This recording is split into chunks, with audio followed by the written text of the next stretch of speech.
اس کائنات کے اندر تشریف لائے ہیں۔ ہر نبی کو امت تو ملتی ہے، لیکن ہر نبی نے امت سے اتنی محبت نہیں فرمائی جتنی محبت اللہ کے محبوب نے اپنی امت سے فرمائی ہے۔ ہر نبی کو اللہ نے امت سے نوازا ہے، لیکن ہر نبی جس کو امت اللہ نے عطا فرمائی وہ اپنی امت کے لیے اتنا نہیں رویا جتنا اللہ کا محبوب اپنی امت کے لیے روتے رہے۔ اسی ضمن کے اندر اگر دیکھا جائے تو پھر امتی کو یہ فخر ہونا چاہیے کہ رب کائنات نے مجھے ایسے نبی کی امت میں پیدا فرمایا ہے کہ جو نبی ہر حال میں اپنی امت کو یاد رکھتا ہے اور ہر لمحے کے اندر، ہر کیفیت کے اندر اپنی امت کے لیے رب کی بارگاہ کے اندر دستے تو سوال سے دراز فرماتا ہے۔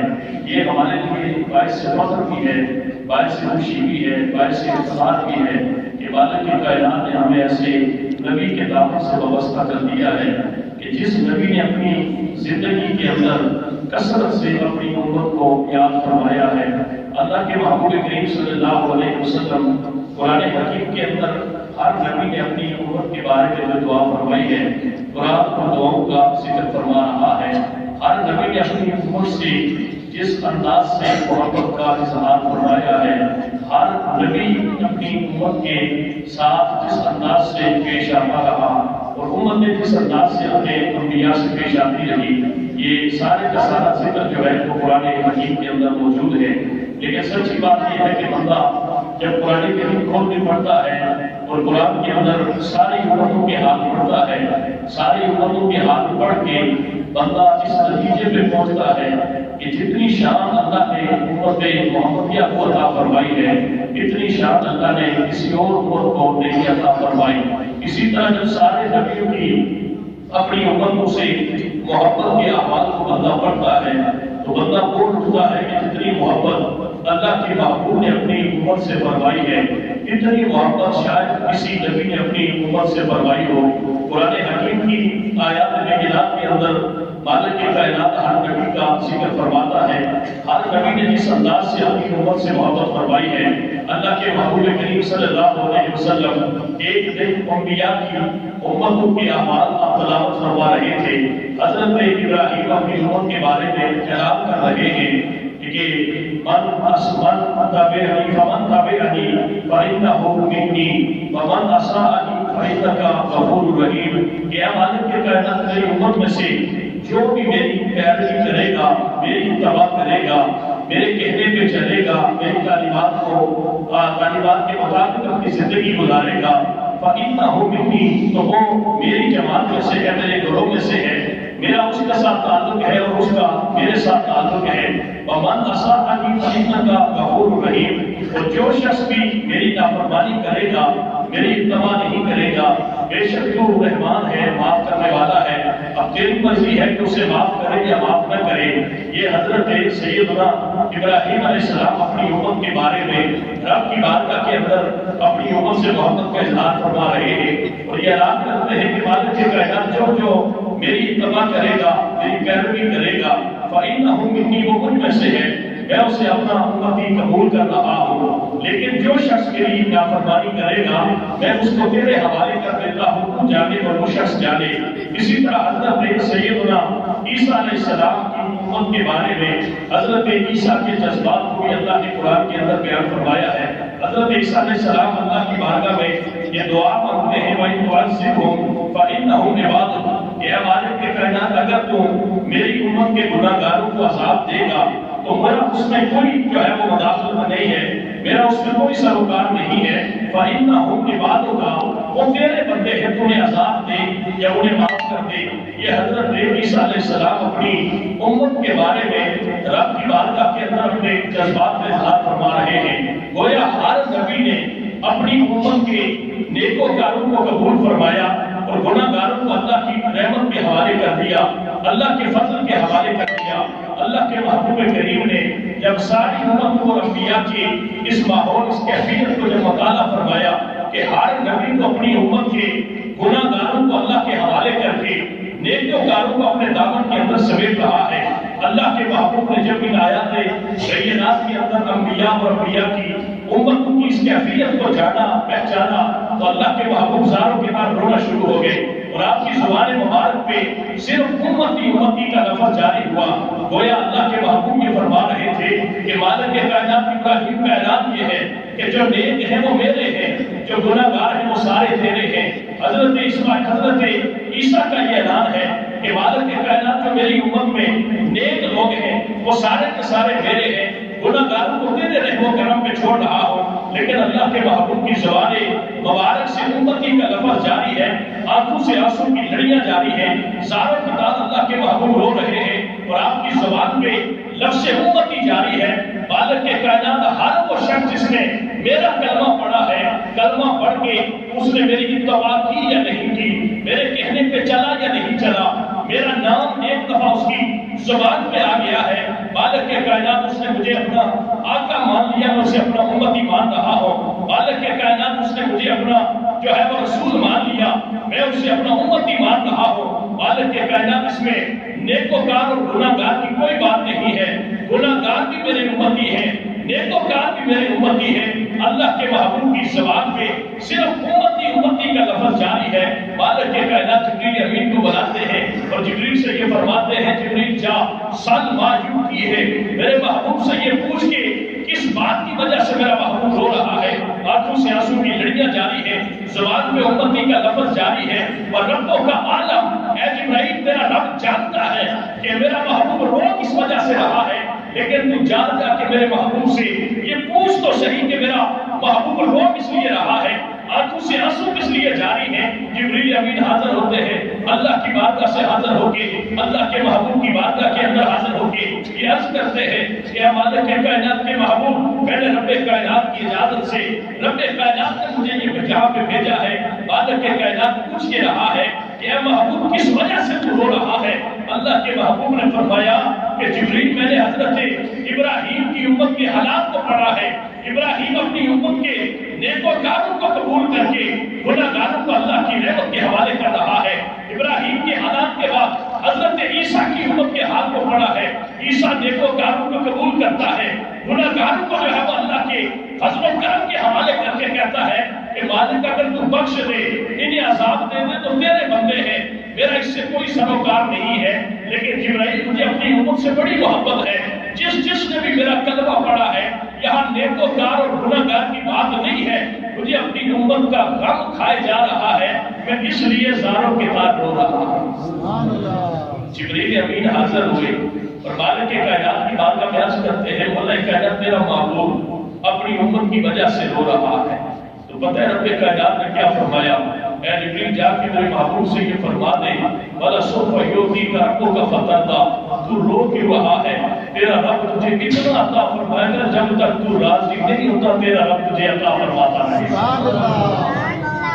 اب یہاں پہ والا سوف یوتی کا ربوں کا فتح کا، یہاں پہ ایک آیت کے 4 لفظ ہیں اور ان 4 الفاظ کے اندر رب کائنات نے 3 دفعہ اپنے محبوب کو مخاطب فرمایا. والا سوفا شوتی کا، تیرا رب تجھے عطا کرے گا، ربوں کا تیرا رب فتح کا تو راضی ہو جائے گا.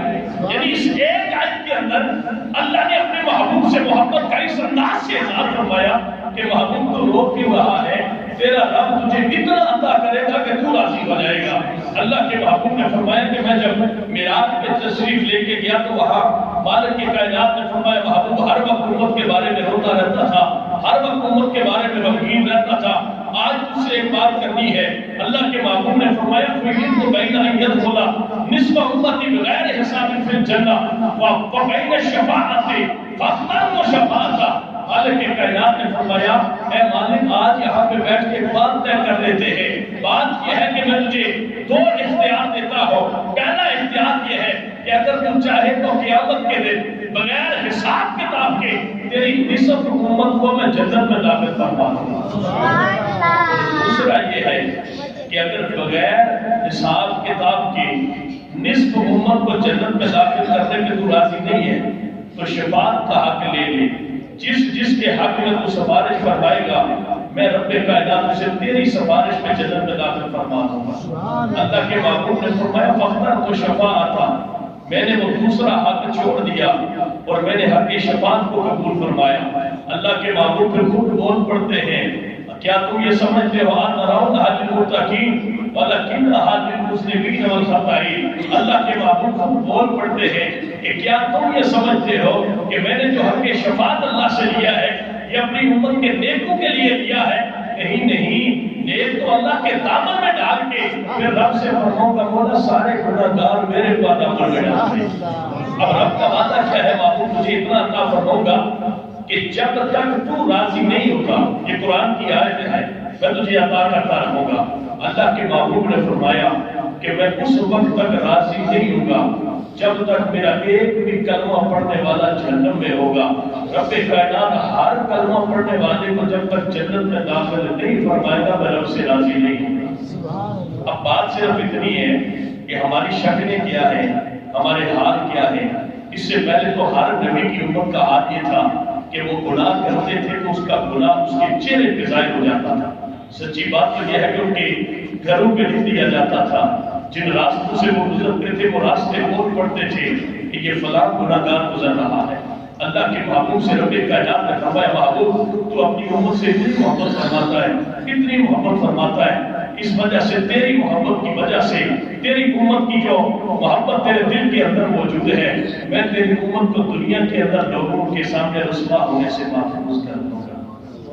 آج ہر آدمی اگر وہ اپنے گریبان میں جان کے دیکھے میرے سمیت، میں اکثر لوگ یہاں پہ ایک دن کسی آدمی نے فون کیا، اس نے کہا کہ جناب جنازہ پڑھنا ہے، اس کے والد صاحب کا وصال ہوا یا کس کا، تو میں ویسے وہاں پہنچ بھی نہیں سکتا تھا، میں کہیں دور پروگرام میں تھا، تو میں نے اس سے صرف اتنی بات کہی کہ جناب اگر آپ لوگوں کو ہمارے اعمال کا پتہ چل جائے تو آپ ہمارا جنازہ بھی نہ پڑھیں۔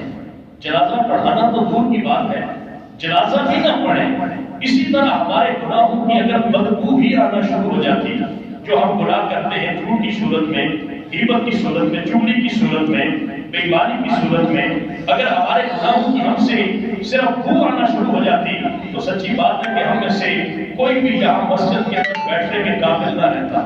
یہ معاذ کرم ہے اللہ کا، اپنے محبوب کریم کی وجہ سے رب کائنات نے ہمارے محبوب کے اوپر پردہ ڈال کے رکھا ہوا ہے، اور اللہ کے محبوب کریم صلی اللہ علیہ وسلم کی ذات جو ہے وہ انسان سے محبت کا تقاضا کرتے ہیں۔ اللہ کے محبوب صحابہ کے اندر تشریف فرما ہے، اور اللہ کے محبوب نے صحابہ سے یہ پوچھا کہ میرے صحابیوں یہ بتاؤ تمہارے نزدیک سب سے زیادہ عجیب تر ایمان کس کا ہے؟ صحابہ کہتے ہیں یا رسول اللہ عجیب تر ایمان فرشتوں کا ہے۔ یہ بات ذہن میں رکھے کہ یہاں ایمان کے افضل ہونے کی بات نہیں ہو رہی، یہاں ایمان کے بہترین ہونے کی بات نہیں ہو رہی، ایمان کی عجیب تر ہونے کی بات ہو رہی ہے۔ صحابہ کرتے ہیں یا رسول اللہ فرشتوں کا جو ایمان ہے وہ سب سے زیادہ جو ہے عجیب تر ایمان ہے۔ پتہ ہے اللہ کے محبوب نے کیا فرمایا کہ ان کے لیے ایمان میں عجیب ہونا کیا بات ہے؟ اس لیے کہ وہ تو ہر وقت اللہ کے عرش کے قریب رہتے ہیں، اللہ کے عرش کے قریب ذکر کرتے رہتے ہیں، رب کائنات کے انوار و تجلیات کا وہ مشاہدہ کرتے ہیں، رب کائنات کے جو ہے وہ ہر وقت اس کے جو ہے وہ قدرت اور اس کے مظاہر کا مشاہدہ کرتے رہتے ہیں۔ مالک کے کائنات کے محبوب نے فرمایا کہ فرشتوں کے ایمان کے عجیب تر ہونے کی کوئی بات جو ہے وہ مجھے نظر نہیں آ رہی، بتاؤ اس کے علاوہ کون ہے جس کا ایمان عجیب تر ہے؟ صحابہ کہتے ہیں یا رسول اللہ پھر انبیاء کا ایمان جو ہے وہ عجیب تر ایمان ہے۔ اللہ کے محبوب نے فرمایا نہیں، انبیاء کے ایمان میں عجیب تر ہونے کی کیا بات ہے؟ اس لیے کہ ان کے پاس تو اللہ کی وحی آتی ہے، جبریل امین آتا ہے، اللہ کا پیغام لے کے آتا ہے، ان کے ایمان کے اندر اتنا عجیب تر ہونے کی تو کوئی بات نہیں ہے۔ جس طرح کوئی شخص جو ہے وہ ایسے معاشرے میں رہتا ہے جہاں پہ پڑھی لکھی سوسائٹی ہے، پڑھا لکھا ماحول ہے، اگر وہ اس ماحول کے اندر رہ کے پڑھ جاتا ہے تو اس کے پڑھنے میں کوئی کمال نہیں ہے، وہ ایسے ہی ماحول کے اندر رہتا تھا۔ اسی طرح کوئی شخص اگر ایسی جگہ پہ رہتا ہے جہاں بالکل جہالت ہی جہالت ہے، پڑھائی کا کوئی سلسلہ نہیں ہے، وہاں پہ اگر کوئی شخص رہ کے پڑھ جاتا ہے تو ہم کہیں گے یہ بڑا عجیب آدمی ہے، اس کو پڑھنے کے ایسے وسائل بھی میسر نہیں تھے لیکن اس ماحول کے اندر بھی رہ کے پڑھ لیا ہے۔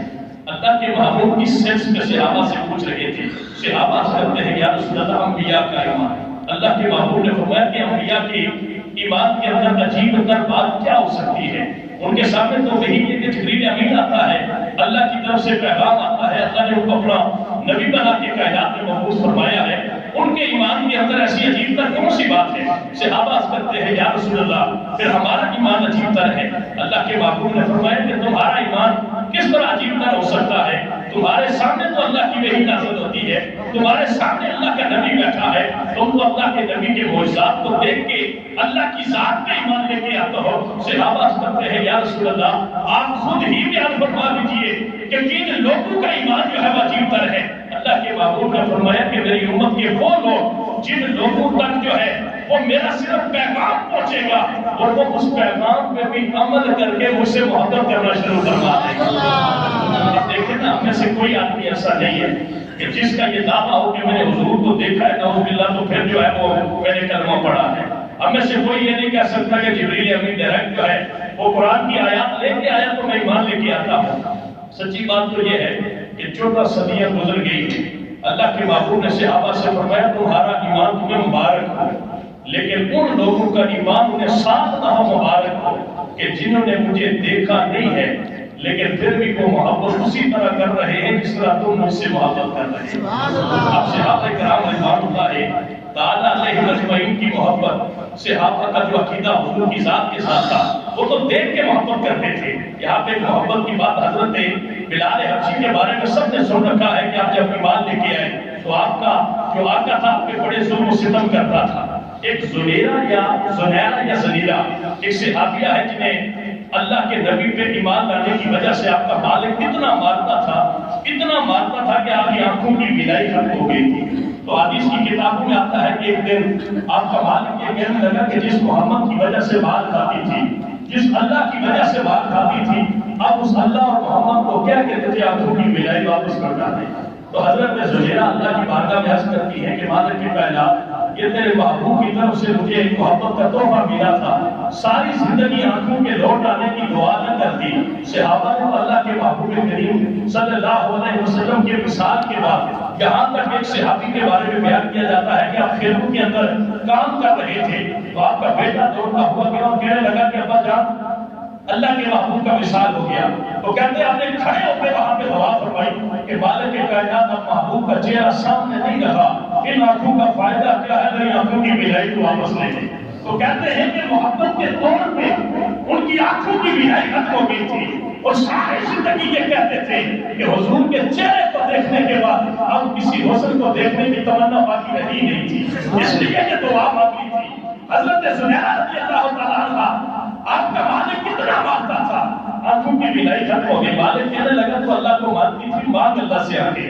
ایک دن جلال میں کہنے لگی مالک کی کائنات اب تیری اور تیرے محبوب کی عزت کا سوال ہے، ساری زندگی یہ تحفہ سمجھ کے بینائی کو اپنے قریب نہ آنے دیتی، لیکن اب تیری بارگاہ میں آتا ہے مجھے آنکھوں کی دولت عطا فرما دے۔ کہتے ہیں آپ کی آنکھوں کی بینائی بحال ہو گئی۔ محبت کی بات کرنا چاہتا ہوں، حضرت سیدنا عمر فاروق رضی اللہ تعالیٰ عنہ آپ بھی ان لوگوں کے اندر شامل تھے جو حضرت زہیرہ رضی اللہ تعالیٰ عنہ پہ کوڑے برسایا کرتے تھے۔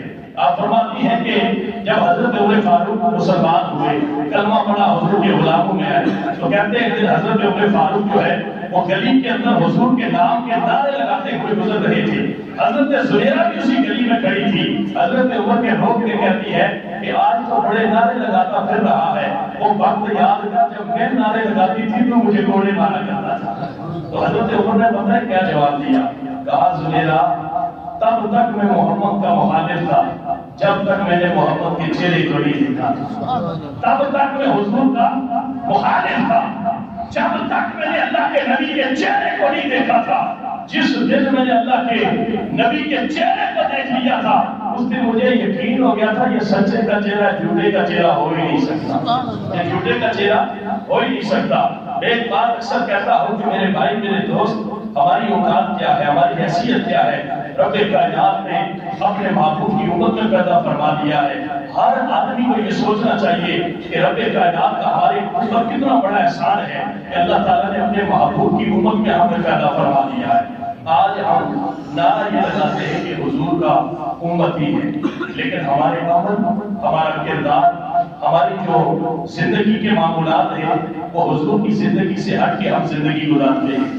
اللہ کے نبی کے صحابہ یہ فرماتے ہیں کہ جس دن مکہ فتح ہوا، جس دن مکہ فتح ہوا کہ حضور کی زندگی کا سب سے اہم ترین دن تھا، جس دن مکہ فتح ہوا، صحابہ یہ فرماتے ہیں کہ حضور اپنی سواری پہ آ رہے تھے اور آپ عاجزی اور انکساری سے آپ کا جو امامہ شریف تھا وہ آپ کی اونٹنی کی کوہان سے لگا ہوا تھا، اس طرح سر جھکا کے جو ہے وہ کعبے کے اندر حدود حرم کے اندر داخل ہو رہے تھے، فاتح کی حیثیت سے داخل ہو رہے تھے۔ صحابہ یہ فرماتے ہیں کہ آپ نے اپنی سواری پہ پیچھے ایک بچہ بٹھایا ہوا تھا، چھوٹا سا بچہ بٹھایا ہوا تھا، اور وہ بچہ جو ہے وہ خوشی سے اچھل رہا تھا۔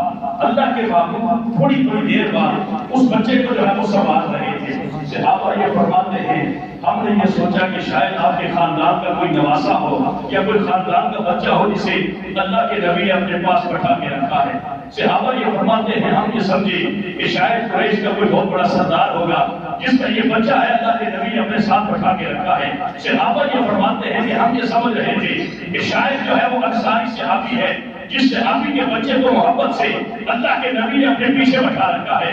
صحابہ یہ فرماتے ہیں کہ ہماری حیرت کی انتہا نہ رہی جب اللہ کے محبوب کی سواری ہوئی، اللہ کے محبوب سواری سے نیچے اترے تو ہم نے دیکھا کہ آپ نے اپنے پیچھے جو ہے وہ اپنے غلام حضرت زید کے بیٹے حضرت اسامہ بن زید کو اپنے ساتھ بٹھایا ہوا ہے۔ یار آج ہم دعویٰ کرتے ہیں حضور کی محبت کا، سچی بات ہے کہ جس بندے کا سٹیٹس بڑا ہو جائے، پیسے جو ہے اس کے پاس آ جائے، اچھا لباس پہننا شروع کر دے، میں اللہ کی عزت کی قسم کر کے کہتا ہوں ہم اپنے سگے بھائیوں کو اپنی دعوت میں بلانا تو ہی سمجھتے ہیں، ہم اپنے غریب بھائی کے گھر جانا جو ہے وہ اپنے لیے تو ہی سمجھتے ہیں، ہم اپنے بھائی کا تعارف کرانا اپنے لیے تو ہی سمجھتے ہیں۔ غلاموں کو عزت دینا تو ہماری اوقات ہی نہیں ہے، اپنے لوگوں کو عزت دینا یہ تو ہماری حیثیت ہی نہیں ہے۔ ہم اپنے ساتھ پیدا ہونے والی بہن اور بھائی ہوتا ہے، ہم اس کا تعارف نہیں کرواتے اگر ہمارے سٹیٹس کا وہ نہ ملتا ہو۔ اللہ کے نبی کی شان کو دیکھو کہ حضرت بلال حبشی رنگ کا کالا تھا، نسل کا غلام تھا، رہنے والا بھی عرب کا نہیں تھا۔ جب کعبہ فتح ہوا ایک غلام کے بچے کو پیچھے بٹھایا ہوا ہے، دوسرے غلام کو اللہ کے نبی فرماتے کعبے کی چھت پہ کھڑا ہو گیا اذان دو دے گا، اذان دو دے گا۔ میں کہتا ہوں یار محبت کے ایسے پیمانے اللہ کے نبی کی ذات کے علاوہ کائنات میں چھوڑ کون سکتا ہے؟ ایک یہودی کہتا ہے میں نے صرف کلمہ اس لیے پڑھا تھا کہ اللہ کے محبوب اپنے صحابہ کو تعلیم دے رہے تھے، میں وہاں رک کے کھڑا ہو گیا دیکھو تو صحیح اللہ کا نبی تعلیم کیا دیتا ہے۔ آپ فرماتے ہیں اللہ کے نبی صحابہ کو مختلف جو ہے وہ احکامات تعلیمات دے رہے تھے۔ اللہ کے نبی نے فرمایا کہ جب بھی پانی پیو تو برتن دیکھ کے پانی پیا کرو۔ یہودی گھر چلا گیا، بڑی مشہور حدیث روایت کا ہے، یہودی گھر چلا گیا، اپنی بیوی سے پانی مانگا، بیوی پانی لے کے آئی، بیوی کو کہتا ہے کہ روشنی لے کے آ، چراغ لے کے آ۔ آج مسلمانوں کا نبی بیٹھ کے مسلمانوں سے یہ کہہ رہا تھا کہ جب بھی پانی پیو تو برتن دیکھ کے پانی پیا کرو۔ آج اللہ کا جو نبی ہے، مسلمانوں کا جو نبی ہے، غلاموں کو تعلیم دے رہا تھا کوئی روشنی لے کے آ میں پانی دیکھ کے پیو۔ کہتے ہیں بیوی روشنی لے کے آئی، گلاس کے اندر برتن کے اندر جھانک کے دیکھا تو سیاہ رنگ کا کالا بچھو بھرا ہوا پڑا تھا، فوراً اٹھا پانی وہی چھوڑا۔ اللہ کے نبی کی بارگاہ میں حاضر ہو کے عرض کرتا ہے حضور مجھے کلمہ پڑھا کے مسلمان فرما دے۔ اللہ کے نبی نے فرمایا رات کے وقت ایسی ایمرجنسی کیا ہوئی کہ دوڑتا ہوا آیا، کہنے لگا آپ کی ایک بات پہ عمل کیا ہے تو رب نے میری زندگی کو بچا دیا ہے، اگر ساری آپ کی تعلیمات پہ عمل کروں گا تو رب مجھے کتنی عنایات عطا فرمائے گا۔ آج تو ہمارا ہونا یہ ہے نا کہ ہماری اسمبلی کے اندر دیکھیں ایک ہندو اٹھ کے کہتا ہے یار شراب حرام ہے اسے حرام کر دو، اور ہمارے مسلمان بغیرت اٹھ کے کہتے ہو یار اس مسئلے کو رہنے دیں۔ حضور کی بات کا میں صحابی عرض کرتا ہے یا رسول اللہ شراب کی حرمت کے احکام نازل ہو چکے ہیں، میں شراب کو بطور خمر اور نشہ نہیں بناتا، میں شراب کو بطور دعا جو ہے وہ تیار کرتا ہوں، آپ اجازت نہیں کرتا آپ فرماتے۔ اللہ کے نبی نے فرمایا وہ کون سی شراب سے پیدا کرتا ہے جس کو رب نے حرام کر دیا ہے اور تو اس کے اندر شفائیں تلاش کرتا ہے، رب نے اس کے اندر بیماریاں ہی بیماریاں رکھی ہوئی ہیں۔ اب مسئلہ صرف اتنا ہے کہ ہم ہر بات کو قبول کرنے کے تیار ہیں۔ اللہ کے نبی کی تعلیمات سے ہم بغاوت کرنا یہ اپنا حق سمجھتے ہیں۔ میرے بھائی جو بھی شخص اللہ کے نبی کی تعلیمات سے انحراف کرتا ہے کائنات کے اندر نہ اسے سکون آتا ہے نہ میدان حشر کے اندر اسے سکون آئے گا۔ ایک محبت کی بات بندہ دعویٰ کرے کہ میں محمد عربی کا کلمہ پڑھتا ہوں مسلمان ہوں، تو میں صرف ایک بزرگوں کے بارے میں پڑھ رہا تھا، ایک چور آیا اور وہ ان کے ہاتھ سے سامان لے کے بھاگ گیا، سامان لے کے بھاگ گیا، آگے وہ چور بھاگ رہا تھا، کسی نے اس کو پکڑ لیا، جب بھاگتے بھاگتے وہ چور نابینا ہو گیا، نابینا آنکھوں سے بینائی ختم ہو گئی، کھڑا ہے اس طرح پریشان کسی چوراہے میں. تو لوگوں نے کہا کہ تیرے ساتھ معاملہ کیا آیا؟ کہنے لگا یار ایک نیک آدمی تھا، کوئی اللہ کا بندہ تھا، اس کا سامان چھین کے میں بھاگا، یہاں پہنچا تو میری آنکھوں کی بینائی ختم ہو گئی. شاید اس نے مجھے بددعا دی ہے، میری آنکھوں کی بینائی ختم ہو گئی. مجھے اس آدمی کے پاس لے کے چلو، پیچھے ہی ہوگا، تاکہ مجھ سے معافی مانگو، رب مجھے بینائی واپس عطا فرما دے. کہتے ہیں 10-15 بندوں میں پکڑا ہوا اس آدمی کو اس اللہ کے بندے کے پاس لے کے آئے. اس بندے سے انہوں نے ساری کہانی بیان کی. بابا جی آپ کا سامان لے کے جو چور بھاگا تھا، آنکھوں کی بینائی ختم ہو گئی، وہ آپ کے پاس آیا، دعا فرمایا اللہ اسے بینائی عطا فرما دے. کہتے ہیں اس کی بینائی واپس لوٹ آئی. تو وہ کہتے ہیں کہ آپ اسے معاف فرما دیں. اور بزرگوں نے کہا کہ یار جب سامان لے کے بھاگا ہی تھا تو میں نے اسی وقت اسے معاف فرما دیا. بندے بڑے حیران ہیں. بندے کہنے لگے چور مل جائے تو ہم تو اس کو مارنا شروع کر دیتے ہیں، پیٹنا شروع کر دیتے ہیں. آپ کے فرماتے ہیں کہ جب یہ بھاگا ہی تھا میں نے اسے معاف فرما دیا تھا. آپ نے کیوں معاف کیا تھا؟ آپ نے جو جملہ کہا تھا، سچی بات ہے کہ انسان اگر اس کو دل پہ لکھ لے تو میں یہ کہتا ہوں حضور کی محبت بھی نصیب ہو جائے گی. اور زندگی کی کئی ایسی ڈائریکشن ہے جن کی اللہ ہمیں ہدایت کی عطا فرما دے گا. وہ بزرگ کہنے لگے میں نے یہ سنا ہے کہ قیامت کے دن جب مسلمانوں کے نامہ اعمال کو تولا جائے گا تو اس وقت اللہ کے محبوب میزان پہ خود کھڑے ہوئے. اب اس آدمی کا ایمان دیکھو، اس آدمی کا ایمان دیکھو. ہم نے نام رکھا تھا جنرل مدینہ جنرل اسٹور، مکہ جنرل اسٹور. بسم اللہ کے رات سینٹر کوئی اس نے کہا کہ یہاں پہ بیٹھا ہوں، کہ ویسے زندہ بات کر رہا ہوں.